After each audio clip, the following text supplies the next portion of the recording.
Good morning, everybody. Buenos dias. Thank you all very, very much for coming and joining us this morning. It's a great joy and privilege to have with us Luis Guillermo Solís, the President of Costa Rica, this morning. The last time we were honored to have President Solís with us was in our old office on Connecticut Avenue. The fact that so many people were crowded in the hallway convinced us to try to find a bigger space.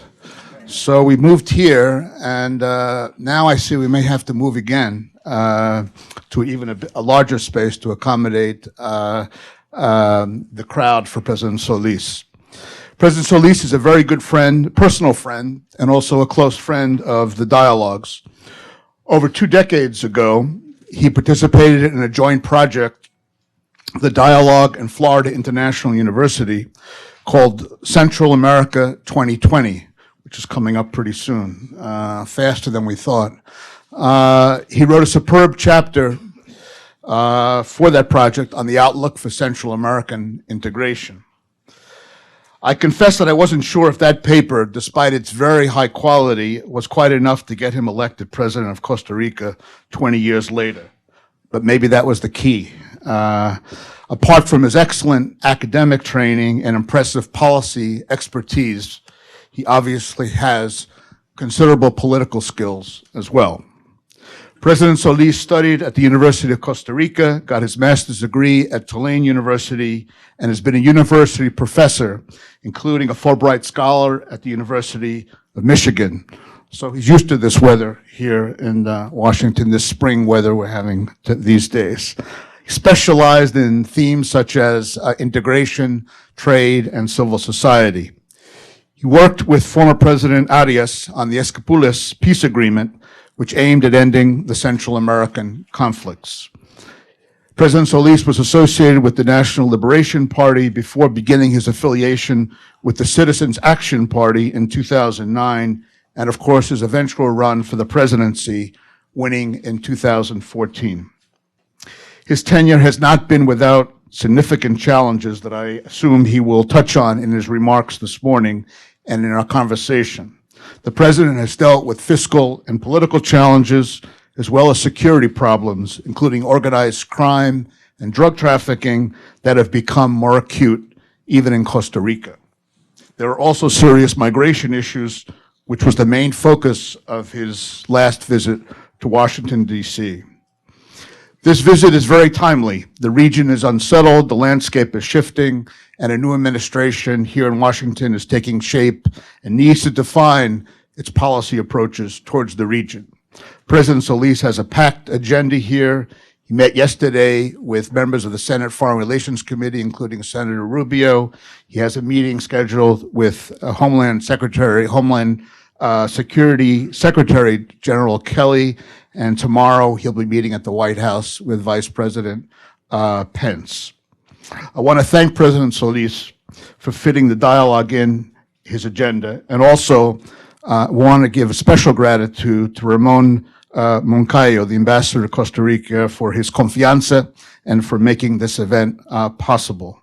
I'd like to also recognize 3 high-level distinguished officials that are in the president's delegation: Foreign Minister Manuel Gonzalez, the Foreign Trade Minister Alejandro Mora, and the Minister of the Presidency, Sergio Alfaro. Welcome, and thank you for joining us this morning as well.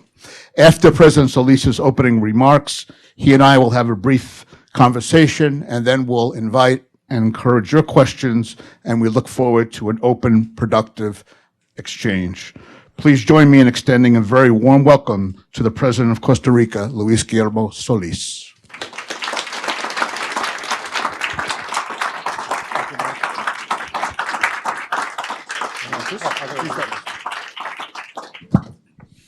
Well, thank you so much. Thank you very much for being here. It is always a privilege to be at the dialogue, and I feel this is almost home for me, and every time I can, I come. not only because of the good coffee they serve, but also because of the warmth of the reception. And I thank you all very much. I want to send a special abrazo to Peter Hickam, our dear friend and member of this dialogue. And thank you very much, Mike, for putting all of this together. I know it takes a lot of time to do it, and it takes time also for you to come. So we are very appreciative of your being here. And obviously, when I come, I learn more than what I say. So that is an added value of these meetings at the dialogue. And for the record, I just want to say that I will speak as Costa Rican president and president pro tempore of the Central American Integration System, because we are holding this position during the first semester of 2017, and I don't want to get my colleagues in Central America uncomfortable with whatever I have to say about the region. I wanted to make these opening remarks by addressing 5 troubling challenges that I think the region faces today. I'm not going to mention this in particular order. I think that they are all priorities and we're dealing with them at the same time. So it's not a question of whether we do one first or the other. The truth of the matter is they all count and they are all intermingled in many ways. The first of these challenges is the new dynamics of transnational organized crime, which is an old problem in Central America. It is an old problem in Latin America and other parts of the world, but it has gotten to be a permanent, I can say almost structural problem in the Caribbean basin. And for the last 6 months, Central America has experienced a significant increase in the incoming flows of cocaine from Colombia. And I would say Colombia plus. I mean, there are other countries that could be engaged in that trade, but we've seen that and it's unavoidable. We have to say it as it is. And even when we expected this to happen, it has happened before, due to the complexities of peace agreements and the difficulties that countries have in implementing them, and this is nothing to say about anything but the complexities of a peace process that we very much support and continue to support and will continue to support, and we have been expressing our solidarity with the government of Colombia, which is doing a marvelous job in putting together the plan and then implementing it. The truth of the matter is there is an increase in the And just last year, we reached 25 tons of confiscated cocaine in Colombia, and at the pace we're moving this year, we're going to surpass that amount by the end of 2017. So that's one thing. Now, in the case of Costa Rica, increasing numbers of cocaine trafficking have been coupled with a couple of other phenomena. First of all, there is a significant influx of marijuana coming from Jamaica. That's one. And the other one is the continuation of cash shipments from the north, from northern Central America, maybe Mexico, even the United States, cash flows into Costa Rica. Last year, we captured around $7 million in cash incoming to the country, which add to the troubling fact of money laundering, which remains a significant challenge that we have to address. The fact that within this new dynamic, we are seeing payments that used to be in cash turned into payments in kind, and the kind is cocaine, for services rendered by local cartels and even not cartels, but individuals who are now supporting narco-trafficking more and more. And this has to do with the situation of our coastal and borders that have been neglected for so many decades. We're trying to deal with that. Is very significant, and it is increasing the number of homicides in the country. We have one of the lowest homicide rates in the hemisphere, 11 per 100,000, but that's almost twice what we had 10 years ago. So this increase, 60% of which is related to crime factors, is something that is putting a lot of strain on the personal, on the public relations, a daily Costa Rican life, because it's showing in each barrio. It's showing in not only problematic spots as it was used to be, but now the cartels are just going after each other anywhere. So we have to watch that. We're doing it, we're paying a lot of attention to it, but it's a fact that this has increased, and it is related to the abundance of cocaine in the hands of local organizations. Second challenge, extra-regional migrations. Last time I was in Washington, we talked abundantly about this. At the time, we were experiencing two flows.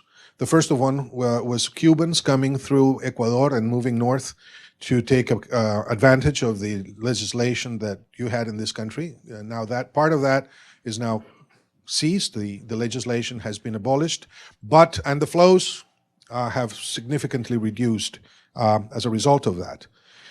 The second flow was mostly people coming, what we call them extra-regional migrants, implying that they came from Asia and from Africa. But very soon we found out that most of these second wave members were Haitian, disguised as Africans coming from Brazil, as a result of the end of the prosperity cycle that Brazil had as a result of the Olympic Games first, and the World Soccer Championship. They were involved in construction. They had a special visa to live in Brazil after the earthquake, and there was a significant Haitian community. And when the two main economic sources of employment finalized, they started moving north. The numbers for that flow are imprecise, but it is supposed that around 40,000 people might have passed through Central America towards the United States in the last 5 years. 23,000 of which came through alone in 2015, 2016. Now, I must say that these numbers have significantly decreased since the end of 2016 and to the present. We've seen the numbers come down significantly. That probably has to do with measures taken in the United States, threats to them as they move up. I mean, the bad news of what happens to migrants as they move along Central America have spread. They ask for two things, migrants in Central America. One, Wells Fargo agency nearby, so where they can get the money to replenish their personal finances as they move north, and an internet access, so they can tweet and WhatsApp to their colleagues elsewhere.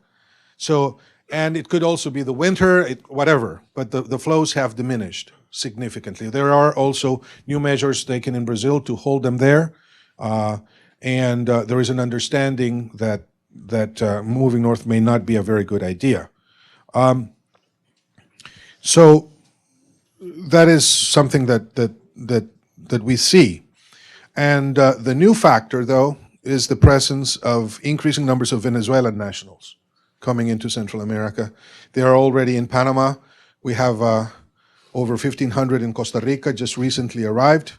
And we know that there is a floating population between Costa Rica and Panama it's also there, and that threatens to create a migration bubble of sorts in the region that I find complicated. So the third challenge is what I would call regional and intra-regional migrations. There are two groups of migrants that continue to stress the situation in Central America. One group is formed by those who are coming back from the United States into Central America, and Manuel Orozco has the numbers, as many as, what, 300,000, you said, a year? It's a huge number, right? Coming back for different reasons. Brought back, sent back, or coming back on their own. And the other one that is linked to the first group is those nationals of the Northern Triangle who are coming south towards Costa Rica and Panama, going away from crime and economic maladies of different sorts. And the numbers that we have today, according to the High Commissioner, the UN High Commissioner for Refugees, may double or even triple in the next few years. So there are a number of, and we talked about these options that we were exploring last time I was here, including a PTA agreement with the United States. So some of the candidates to become refugees in the United States or in third countries could come through Costa Rica, stay there for 6 months, get cleared, and then move on. This is additional to that. We were thinking of around 200 Central American nationals going through this program, non-Costa Rican Central American nationals, but this has not been the case. And obviously that puts a lot of strain in local national structures, economic, social, political, that clearly. Now, this phenomenon is not necessarily related, but could become exacerbated if the flows coming from the United States increase significantly. Our countries are clearly not capable of taking back the millions of nationals that have come to the United States since the 1980s. And this means that whatever happens with migration policies in the United States regarding this group of individuals is going to affect Central America very significantly. And this can change the current situation in Central America because as a whole, the region is growing almost at the same rate the United States is growing, which is a very welcome new condition that we had not seen. Our countries are growing. There are local differences. El Salvador is not growing as much as Panama. Costa Rica is not growing as much as Nicaragua. But as a whole, the region is growing. So if you put a lot of pressures on the national economies, and especially the institutional structures that are there, and which are weak in many countries in terms of health services, housing services, even water, drinking water, etc. You have to remember, I'll address other issues later, but this is something that I find very important to watch. Fourth challenge is that even when we're growing, our growth is slow. And it is significant, the growth that we've had, 3 to 5%, but it's too slow to guarantee, to ensure a sustainable rate, and especially if international conditions, and particularly the US, because of these conditions, economic and financial conditions, change. Just yesterday, the Federal Reserve announced an increase of 1/4 point in interest rates. Well, that immediately has an impact in our economies, especially in highly indebted economies such as Costa Rica's. So we're the sensitivity towards international coyunturas is very, very important. The Central American Free Trade Agreement with the United States obviously remains a very important and could become a determining factor, but the key to the region's progress is not exclusively trade related. There are other issues: tourism, very sensitive to violence; investments, very sensitive to changes in the Federal Reserve's positions, etc. And these are the ones that we would like to look at: public security, macroeconomic stability, the requirement that we have in order to sustain growth, massive investments in human talent. Costa Rica has been doing its job for 150 years, so we are more or less in good shape, although we can speak about this later. The fiscal pressures on our budgets are now about to begin to affect social services, which is something I have refused to absolutely admit, because as a teacher, and the father of teachers, and being the son of a teacher, I'm very, very aware of the need to keep that constitutional mandate of investing up to 8% of our GDP in public education. So we have kept that, and we're also keeping away from taking away any resources from our social security. But we're getting to that point. And in other countries of the region, it's also an issue. So we want to keep that. And then the reduction of social inequalities and exclusion, which is probably the largest challenge that Central America has and continues to have. Poverty and inequality, which have not lessened considerably since the 1980s. Poverty has, but not inequality, which is obviously the paradox of neoliberalism. And this is something that I wanted to bring about, just to have it there. And then climate change, another natural phenomenon. We have had this forever because of the geographical nature of the region, of the isthmus, Central American isthmus, and particularly having coasts on both sides, the Atlantic the Caribbean and the Pacific. So we are vulnerable to natural disasters, which are really social disasters. But we are now seeing this increased significantly. Acute impact of El Niño, La Niña phenomenon, severe impact upon agriculture, fisheries, tourism, national investments, for example, in infrastructure. Last year, Costa Rica, for its first time in its history, was hit by a hurricane in November, end of November. Looks a lot like your snow at the beginning of the spring. I mean, it was not expected. We had not had that before. And that meant a huge, it's going to cost us anywhere around $600 million to recuperate from that, money that we don't have. So we will get indebted in turn to do that. Our coastlands are being severely eroded by rising oceans, and some of the islands will definitely disappear. Well, those are the 5 challenges. And how to approach that? Well, let me give some ideas. Security and combating organized crime. We have to have stronger and better equipped police teams. I hate to say that repression continues to be necessary, but that's a fact of life. These cartels are violent.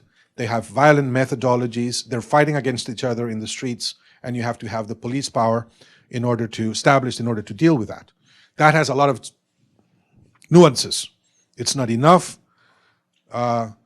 You can have the biggest police force, and only that is not going to help, but you have to have a robust, institutional, non-corrupt police force, and that is something that is not easy to get. We have to have more coordination between the branches of government, between the executive, the legislative, the judiciary. We're finding that, a very honest police force that captures bad guys is not enough if you put them to jail and then a judge says that they can go away because the judge is corrupt.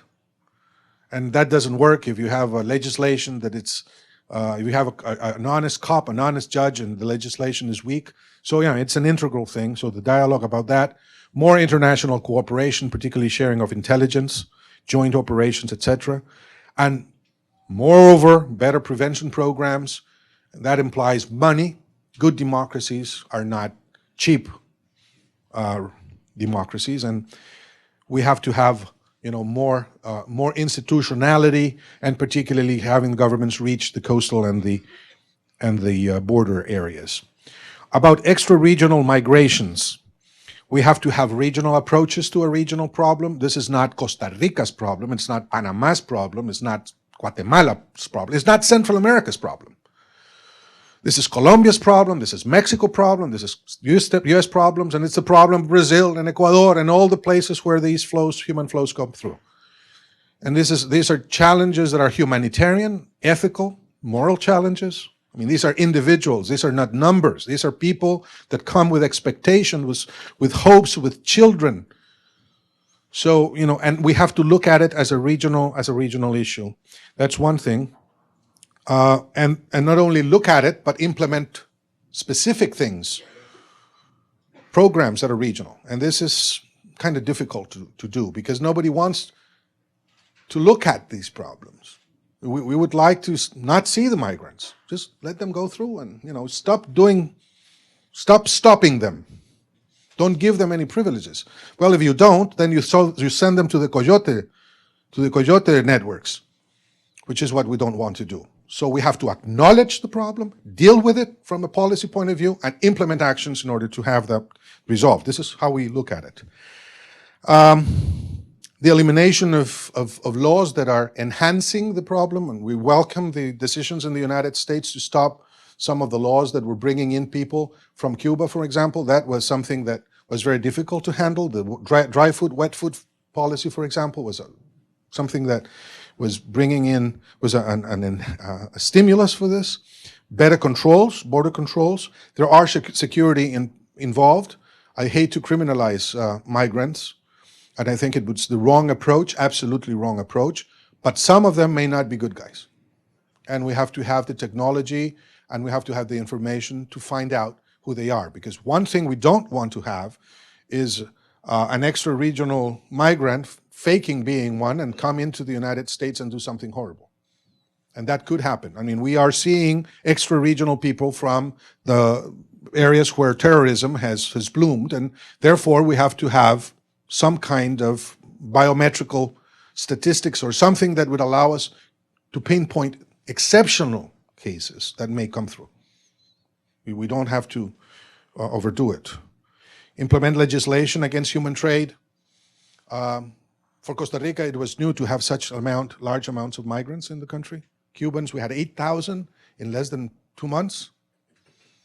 We didn't have any legal framework to work with them, so we handled that as a national emergency as if it had been a hurricane.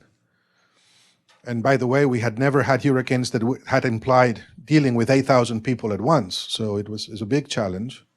Now we have implemented legislation that will allow us to move into that regard. Respecting regional and interregional migrations, again, strengthening the regional dialogue, and this is very important. SICA needs to address this very aggressively. Look at deportation mechanisms, how we can, somehow handle that, administered it, manage it, so that the flows are not overwhelming. Look at resettlement policies, territorial and national. Implementation of international refugee agreements, maybe creating a regional immigration fund. I don't know, we have to look at that. On the slow economic growth, we are looking at, and this is affecting the whole region, diversification of our exports, strengthening the regional market and the national markets, facilitating trade practices. I mean, you ought to consider that Central America in and on itself is a market of almost 60 million people, including the Caribbean islands. And so maybe we can stimulate that. It would be a very good way to strengthen national markets. I mean, if we look at the Caribbean basin as our national market, then that enhances the possibilities of industries and other manufacturing and services that otherwise would have to deal with very small national markets of 4 million, 5 million. The largest would be in Guatemala with around 12, 13 million people. Whereas the larger market, we could have that enhanced. Fiscal reforms, for us, that remains the largest and most important thing. Costa Rica, that is, we're in the midst of that, almost at the very end of my administration. I'll be out by the 8th of May. And then, of course, the big question, are we going to innovate? Are we going to do more research and development? End of May next year. Yeah. My adversaries would be very glad if I do it before. And then about climate change, very little to do. Prevention, adaptation, mitigation, strengthening of CEPREDENAC, the regional civil disaster organization, and again, increase innovation and research on drought mitigation and adaptation, which are so important. So, in conclusion, Central America is not undergoing a moment of crisis. We are actually, from an economic point of view, moving on. Economic growth is there, but sustainability and stability are not assured. So, we are at that point, a very breaking point, where we have to look if we're going to go forward or slip backwards, and I hope it would be moving forward. The U.S. and U.S. policies will be determinant to the region in the next few years, as they have been through history, especially during the 20th century. But other international trends will also have a formidable impact in the region, and particularly trade policies, for example, or security issues pertaining not the United States, but other international factors and intra-regional factors. How's Colombia going to do? How's Mexico going to do? What's going to happen to Brazil? The strengthening of the inter-American system, for example, is something that we have to watch. We have to be very careful about that. We don't want the OAS to become a useless organization at a moment of crisis in the multilateral system. We don't want the UN to become void of its capacities to deal with international affairs. We want them to be strengthened. Poverty continues to be structural. Therefore, we have to keep on putting a lot of pressure on poverty issues. And therefore, we have to understand that insecurity needs to be put in the context of human development, not only in terms of national threats to sovereignty. So I'll leave it there, and maybe we can elaborate some more as we speak in the questions and answer course. I do thank you very much.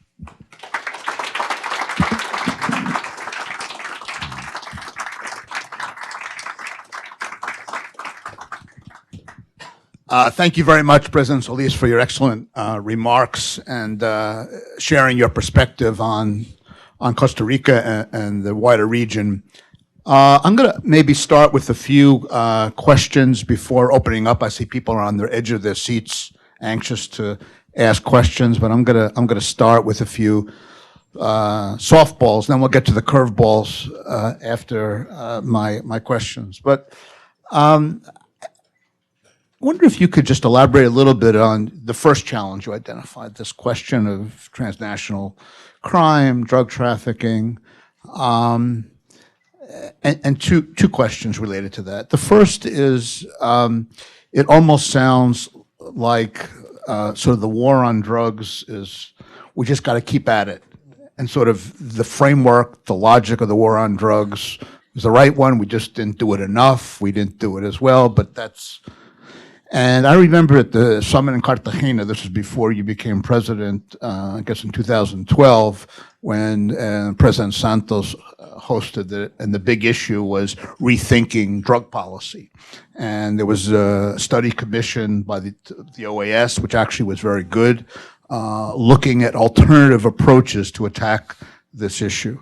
And I'm just wondering if you think that this is still worth pursuing these alternatives, or whether listening to you, it almost sounded like the sort of what we've done in the past, we just have to do it more and in a better way and more effectively.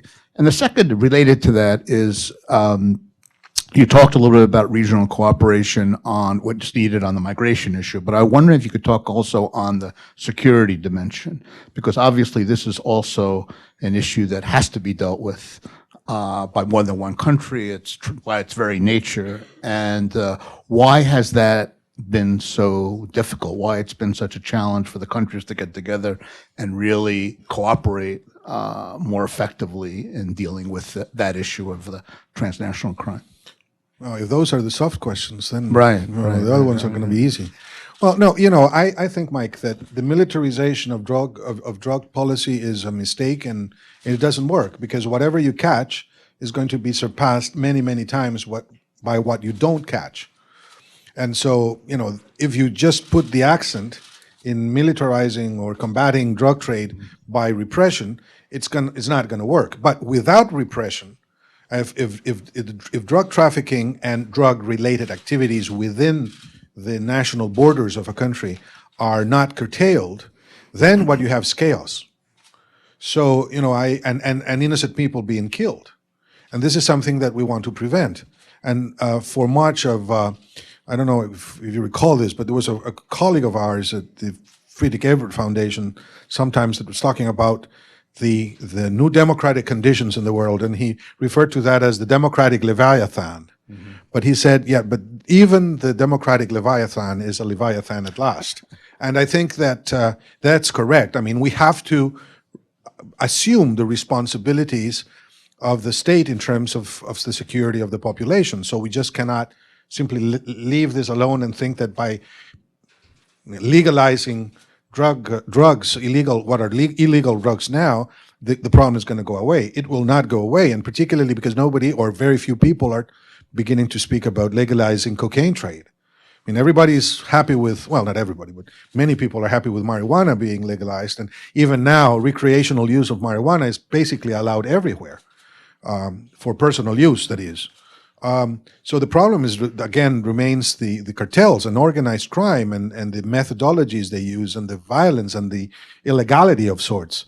So robust police forces and security forces are necessary. Now, you can get into very undesirable scenarios, like the Filipino scenario, if you take that too far. And I'm not suggesting by any means to go all the way President Duterte is going, But what I'm saying is, within that framework of democratic institutions, you have to have a robust police force. Now, the problem is, how do you have a robust, under control, democratically handled, responsible, legal framework that will allow that police force to work well? And again, corruption is very significant because the narcos will always have more money than the state to pay for specific police salaries if they want to get somebody corrupted. And this is why vetted groups of policemen are important. When you have to have them polygraphed, you have to have them checked on a recurrent basis so that you are assured that they are not involved in these activities. And even then, it's going to be very difficult. And this brings me to your second question of why cooperation has been so difficult. There was the trust issue. That's one. You want to partner with organizations and individuals that are trustworthy, and if they're not, then you're in trouble because this is very sensitive information. That's one thing. Secondly, I think the regional capabilities were limited also for the handling of some of these equipments. Now these conditions have changed, and we're getting support to do by ourselves things that used to be done by U.S. Forces, like the sea operations and other things. We are now being able to blend into these regional and sub-regional cooperation agreements much better. For example, we are dealing with this in the southern part of Central America. We're doing many new operations with Panama, which are coordinating and being very fruitful. And the resource issue, it's the availability of resources for this. Yeah, for a country like Costa Rica, not having an army puts a lot of strains on the budget. I mean, to get a boat costs a lot of money. To get a radar costs a lot of money. And we cannot depend all the time on support from our friends, which we are getting now in larger quantities and better quality, which is something I'm thankful about because this is something that we required. I mean, Costa Rica is 10 times larger at sea than land. So have half a million kilometers at sea. That's a huge sea. And see, if you only have resources for a coast guard in the littoral part of the coastline, well, that puts gives basically all the rest of the sea to other parties to flow around. So it was a complex issue, the cooperation issue. Thank you. You're in Washington at a very, let's say, interesting moment. Lots of still uncertainty and about policy directions, and not only Latin America, but in a lot of areas as the government begins to take shape. And I'm just wondering if you could tell us a little bit more about your core message that you're delivering here to Senator Rubio and later Secretary Kelly, tomorrow Vice President Pence. Is it that basically your advice kind of to stay the course, that there's a Alliance for Prosperity policy, which is under the Obama administration, and that this is very useful, this is important, and you should stay with it? Are you saying that there should be some areas that need review and perhaps changing a little bit, adjusting it? And if so, how?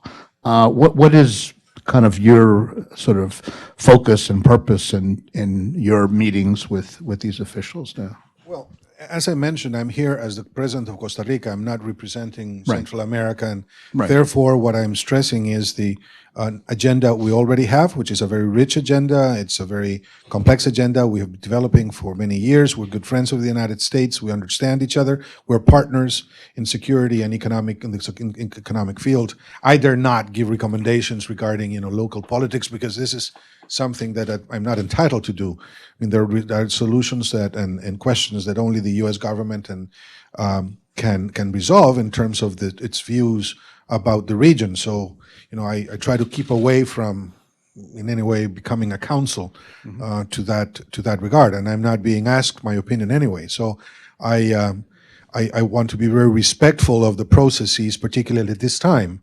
Now, I do think that it is necessary to visibilize the particular nature of Central America and the Caribbean basin, differently from other strategic partnerships that the United States have had. But this has been my line for decades now. Mexico is one that has a very important relationship with the United States, but we're not Mexico. Colombia is very important to the United States, but not Colombia. Central America and the Caribbean, and within it, the different countries and country groupings need to be addressed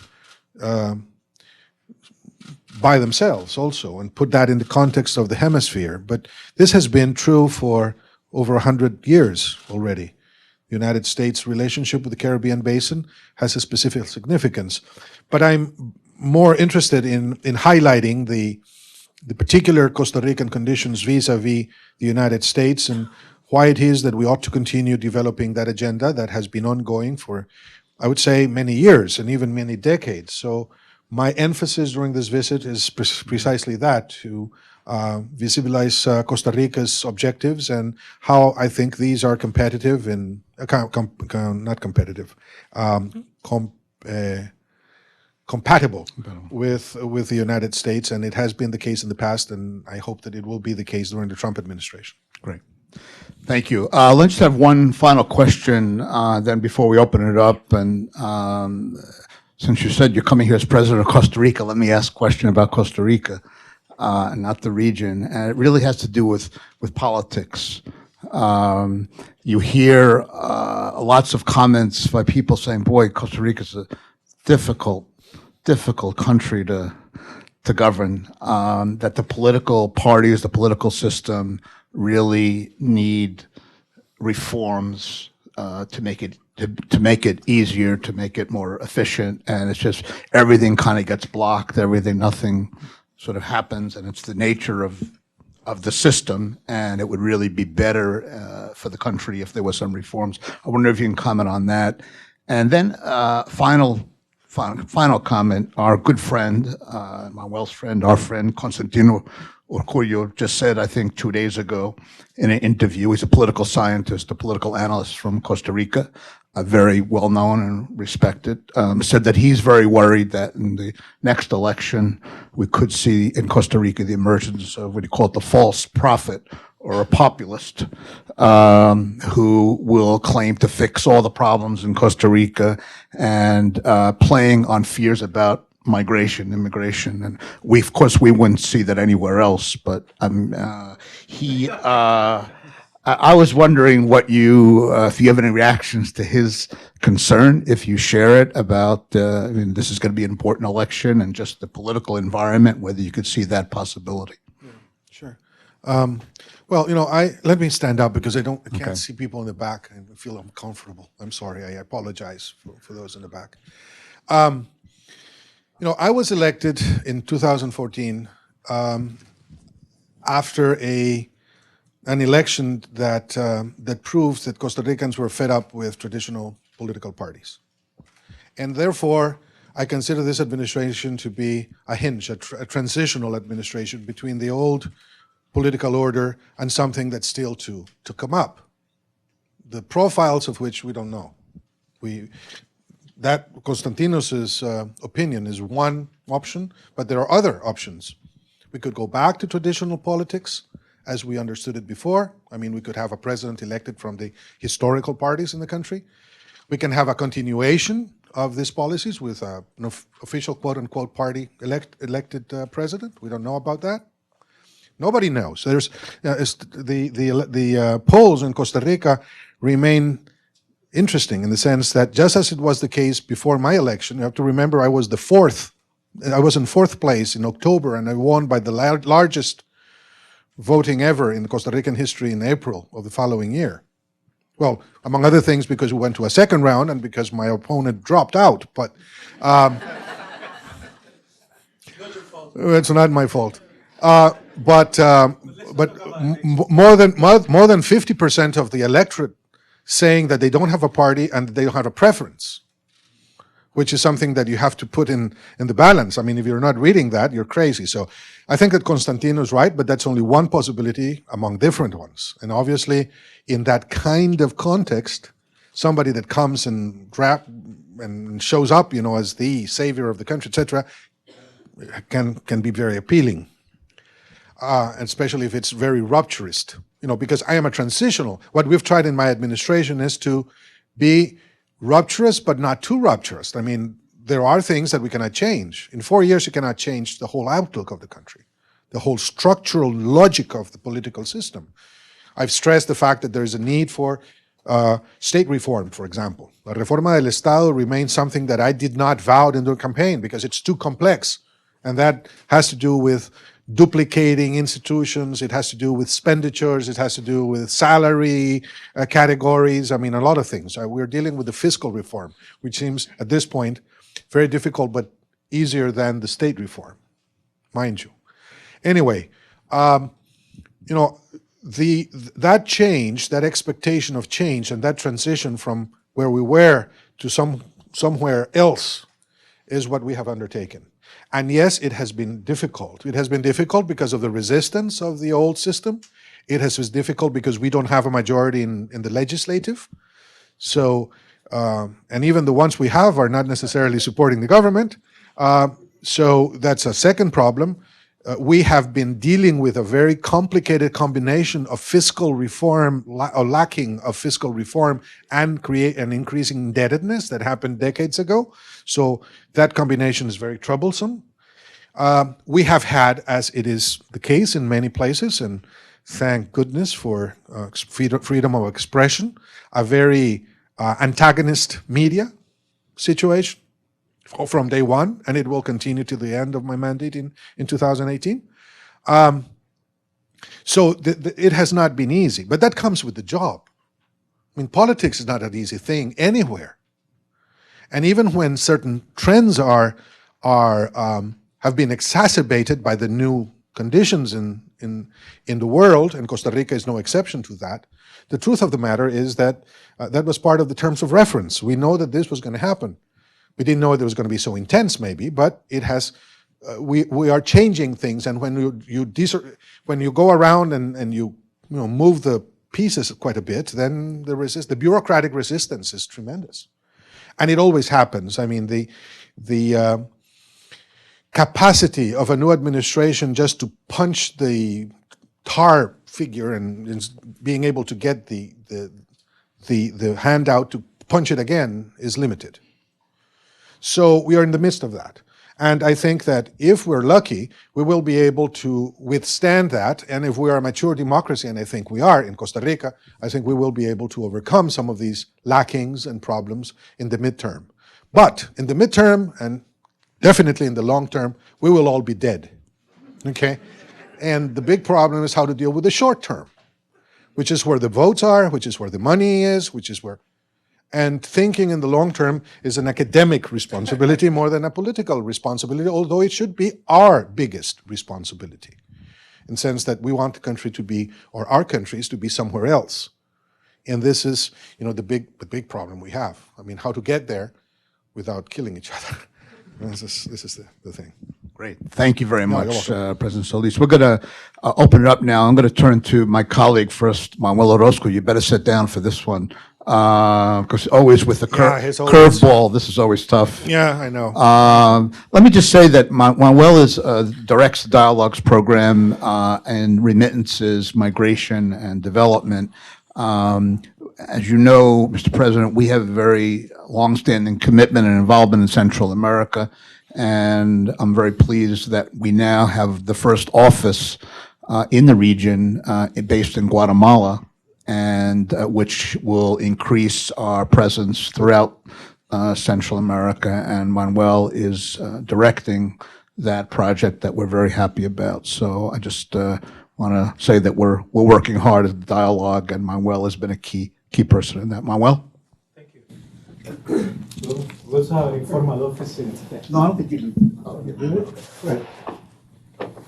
An informal office in Costa Rica, too. Yes, I know that. Just a softball talking about the war on drugs. The foreign assistance has invested at least $1 billion in Central America on the war on drugs in the region. And we still see at least 15,000 homicides every year since 2000.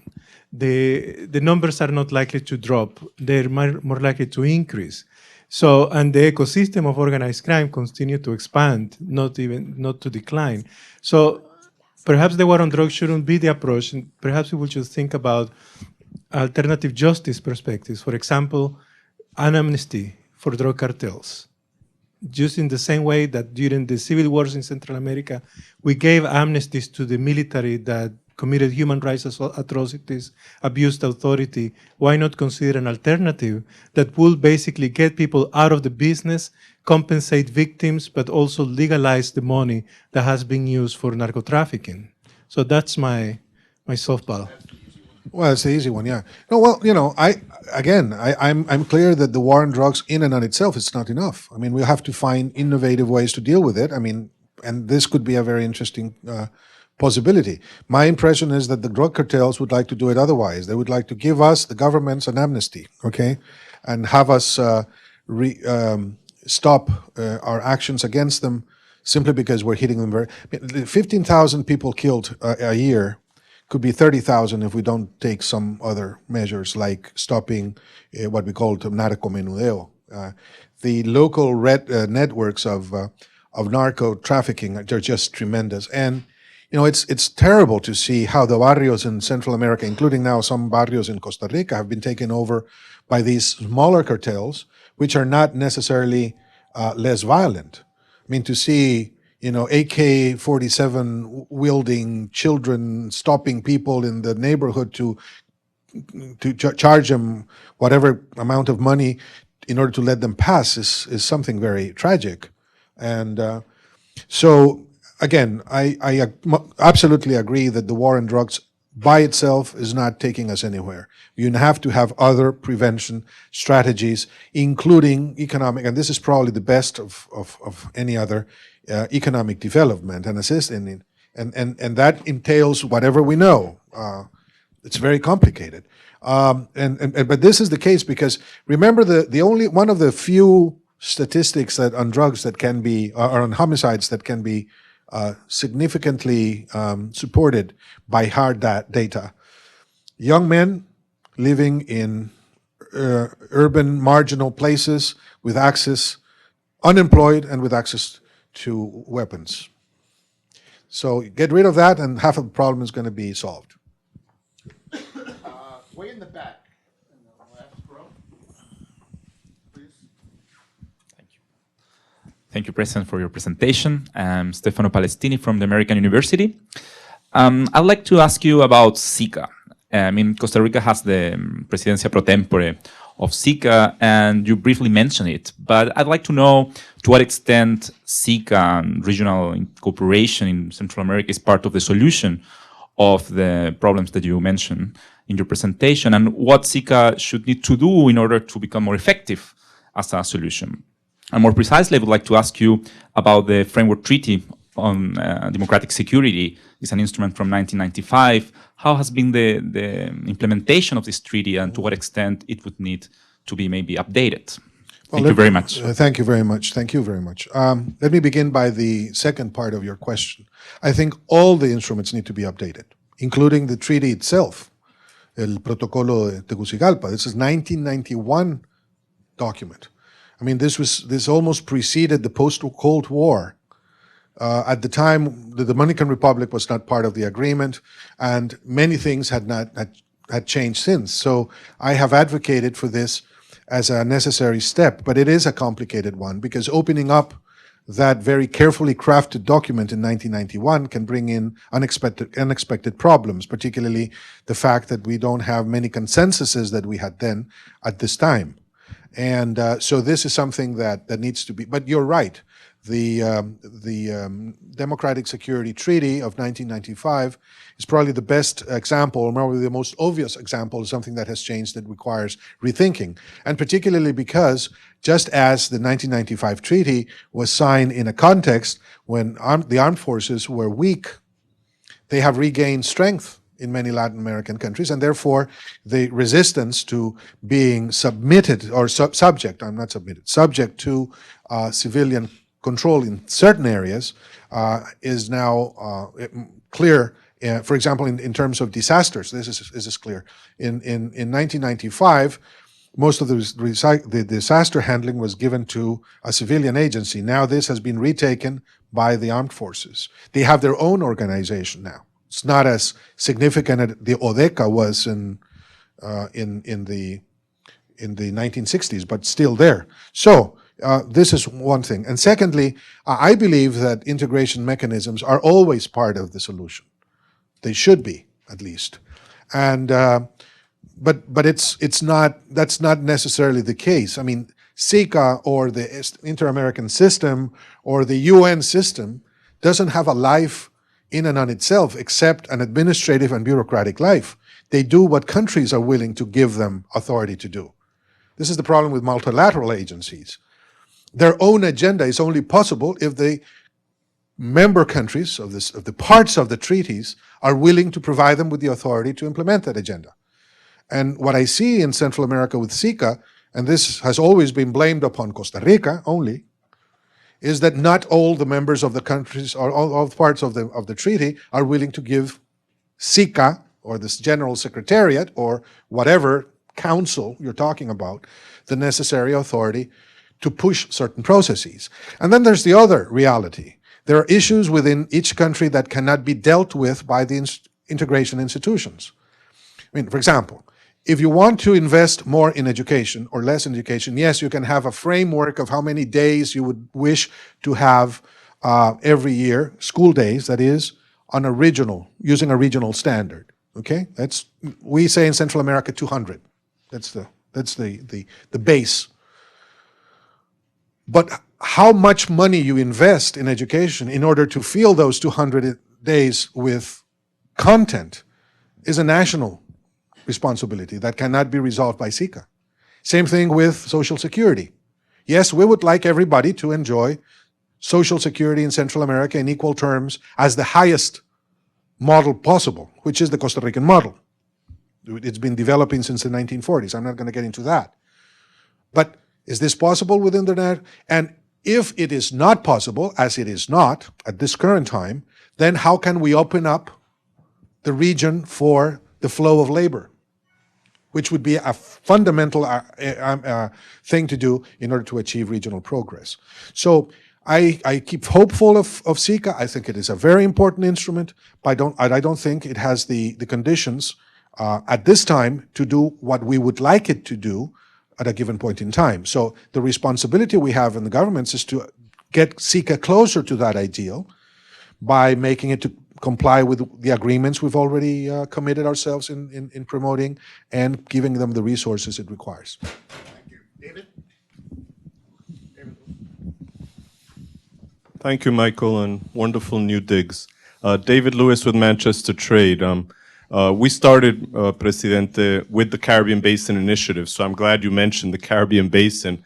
I feel my generation, we did our work, CBI, CAFTA, it works. I'm interested in the sort of problem with your success in Costa Rica, and particularly on the security and what I basically just call everything that's illicit.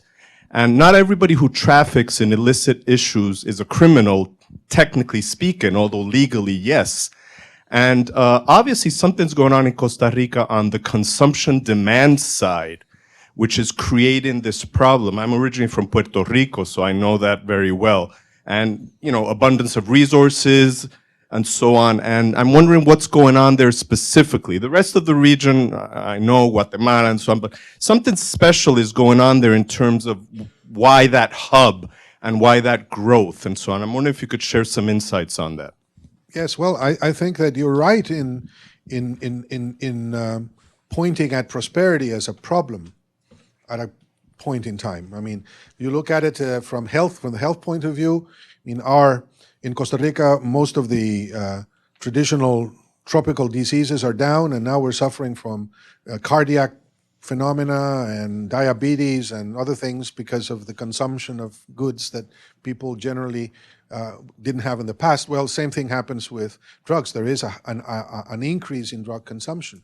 We have to be, therefore, more involved in preventing this through education and through increasing opportunities for our youth. I mean, you ought to remember that even at this point, and granting that there is a prosperity issue, 20% of the Costa Rican population remains poor and outside the benefits of the wealth society of the past. That's 1/5. That's almost 1,100,000 people are under the traditional way of measuring poverty. We are now beyond that because we have adopted the multi-dimensional poverty framework. Yeah. But even that, and we've been able to lessen the poverty rates for the first time in 7 years, and I hope that we will be able to do again this year. And if we do so, the trend is going to hopefully be maintained. But yes, there is a combination of exclusion and also of prosperity that undoubtedly is having an impact in the consumption of drugs. You know, most of the drugs that we are finding in the streets, just as it is the case in the United States, are not pure cocaine. These are just, they're having access to low quality drugs and other that makes it very difficult to combat. But you're right, there are other ways, there are other means for illegal activities, that we are dealing with, not only narco trafficking that need to be put in place, particularly in what's considered to be international crime. I mean, there are other factors. Question? Yes, please. We have a lot of questions, which is great. Just tell us who you are and be brief. Okay, thank you. I'm Lucia Leal with FA News. You said before coming here that you wanted to discuss with the US government the framework of cooperation that was established last year, and that has allowed you to combat organized crime and drug trafficking. The Trump administration just released today a budget with big cuts to the State Department. Are you worried that these cuts will result in less assistance to Costa Rica? And will you bring that up in your meetings with Secretary Kelly and Vice President Pence? Well, I don't know what the cuts are, and I would have to look at that more precisely. We have cooperation agreements on the pipeline that will continue to flow, I think, for the current year. The budget is for next year, I understand. So we will have to see this issue, but I'm sure that there is awareness, and there's a growing awareness of the importance of security issues, migration issues, and others in the region. And my hope will be that these, whatever agreements we've had established will be kept, and I don't see why they would not. I mean, there is I think the procedures of handling these agreements have been generally very normal. There are processes that are kept regardless of the new conditions for the future budget. Great. Steve Donoghue? She just got my question. Okay, Aldo? Hi, good morning. Ramon Samco with Agence France Presse. President, you mentioned before you were worried about the surge of Venezuelan migrants coming through Central America, and you also mentioned the need to strengthen the OAS. So I wanted to ask you about the report issued by Secretary General Luis Almagro 2 days ago. I wanted to ask you if you agree on his diagnosis on Venezuela. In other words, that there is a authoritarian regime unwilling to fix humanitarian crisis, and if you also agree with him on the solution, in other words, that Venezuela should be suspended from the OAS. Thank you. You're welcome.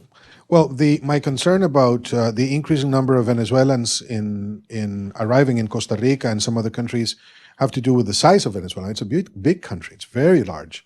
So if that becomes a trend, then we can see the numbers, becoming significant, and they could have an impact in what is already a problematic condition in the region for the reasons I mentioned. Now, regarding the situation in Venezuela, I don't think we're in the business of speculating what's going to happen in the new elections. We have to be very careful because I don't want the OAS to become void of its possibilities to have a positive impact in all the national crisis. And so, recommending specific measures at this point without allowing the mechanisms that are in place, formal and informal, to take hold and to develop and to unravel and to have an impact, I don't think is a good idea. Any solution in Venezuela but an undesirable, violent solution go through electoral processes. These have been the overall conclusion of all the groups that have been involved in the Venezuelan scenario. And therefore, we have to bet in favor of electoral solutions, including providing these electoral solutions with the biggest guarantees so that they will be free and fair. And clearly, if this is the case, I think we'd be on the way out of the crisis. Putting a lid and advancing recommendations as to, curtailing the possibility of these processes to develop, I think are not the right time to promote at this point.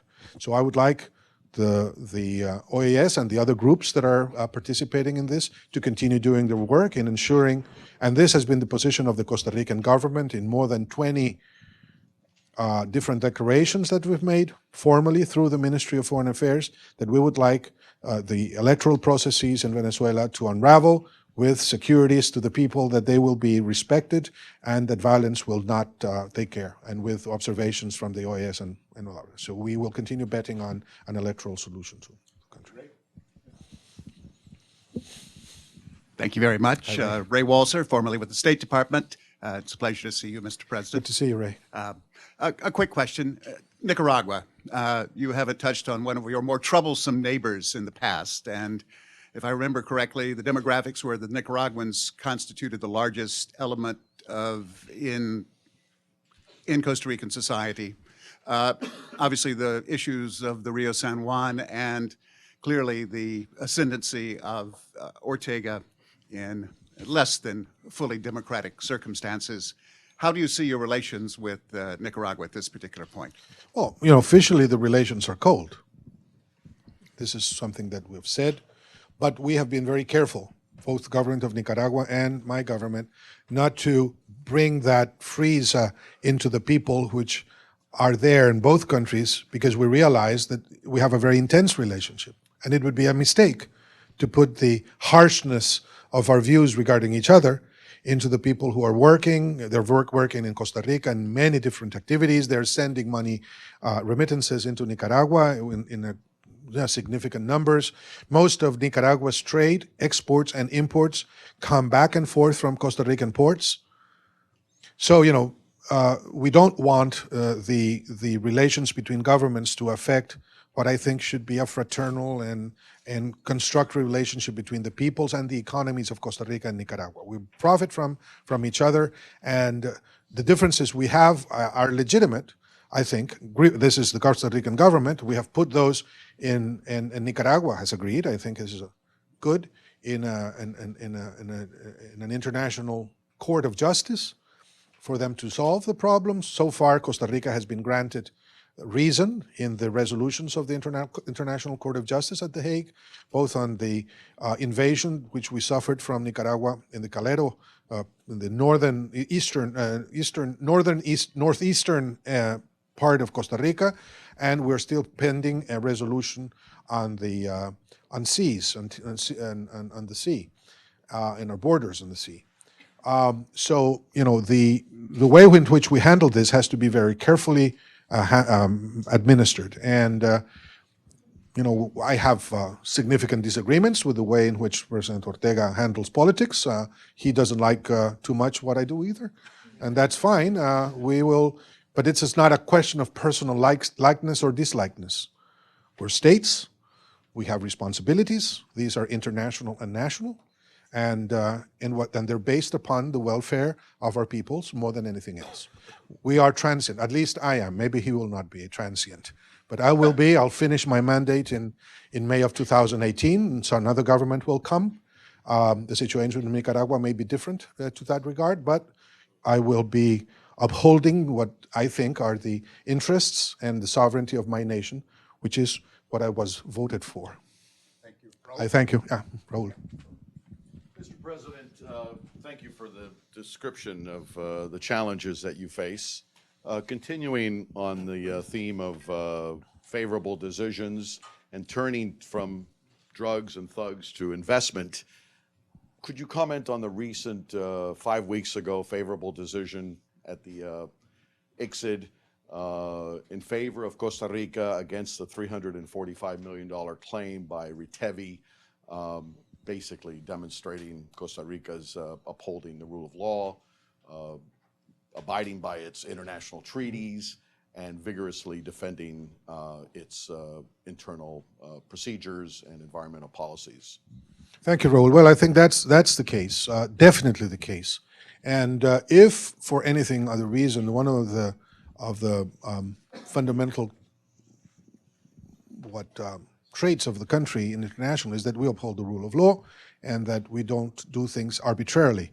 And this is very important because investors know this, and they know that and this has been repeated by me from the very onset of my administration, that we would uphold those rights of companies, etc., to do things right, and that this is the condition that a democratic nation should, or the principle that a democratic nation should operate on.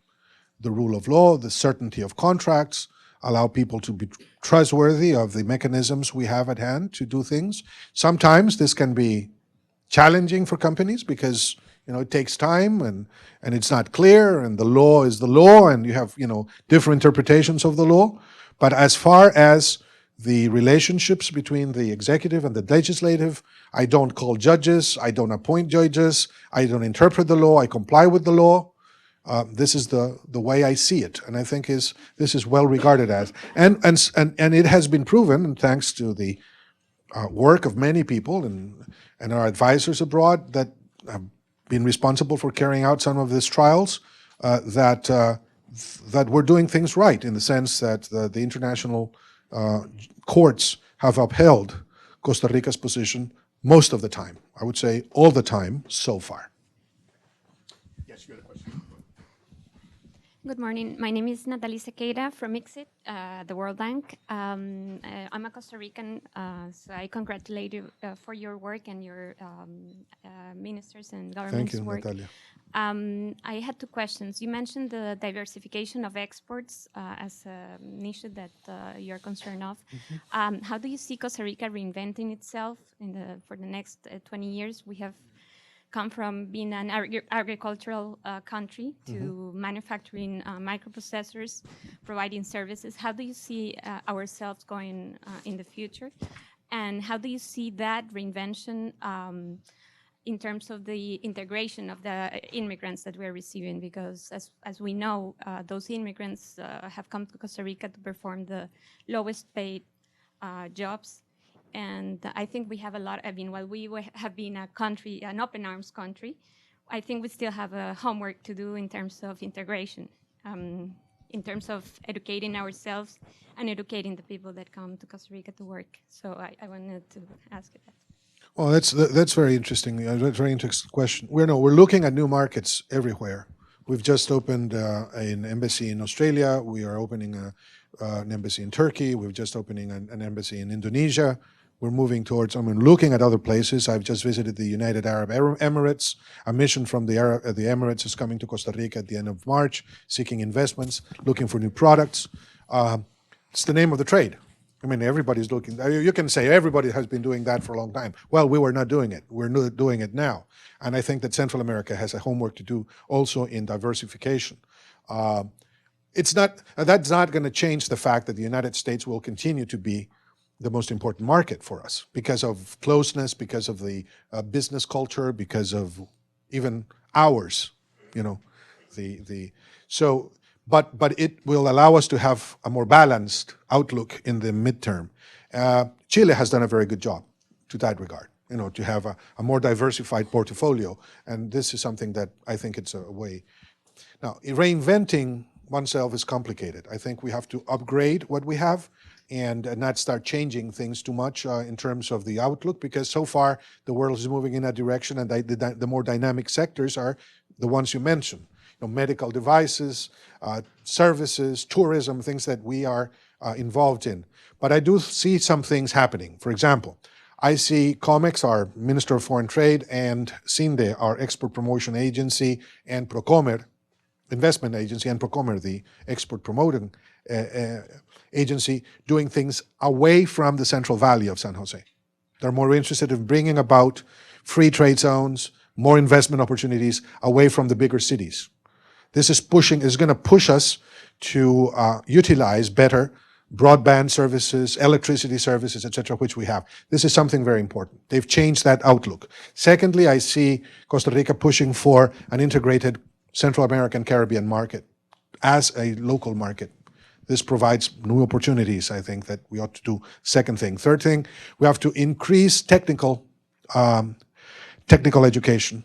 There's a lot of room for building up upon secondary school, dual education programs, and also more technical developments for the Costa Rican labor force, which is acknowledged to be one of the best and finest in the region. So we have to continue doing that. So these are the kinds of things that we ought to do, maybe upgrading what we already have. Thank you, Mr. President. Could I ask one final question? Yes, of course. And I know we're pressed for time, and this is the issue of corruption. I was in Lima last week for a regional meeting organized by Transparency International. There were some 13 representatives of the chapters of Transparency throughout Latin America. And clearly this is a major issue in all of the countries.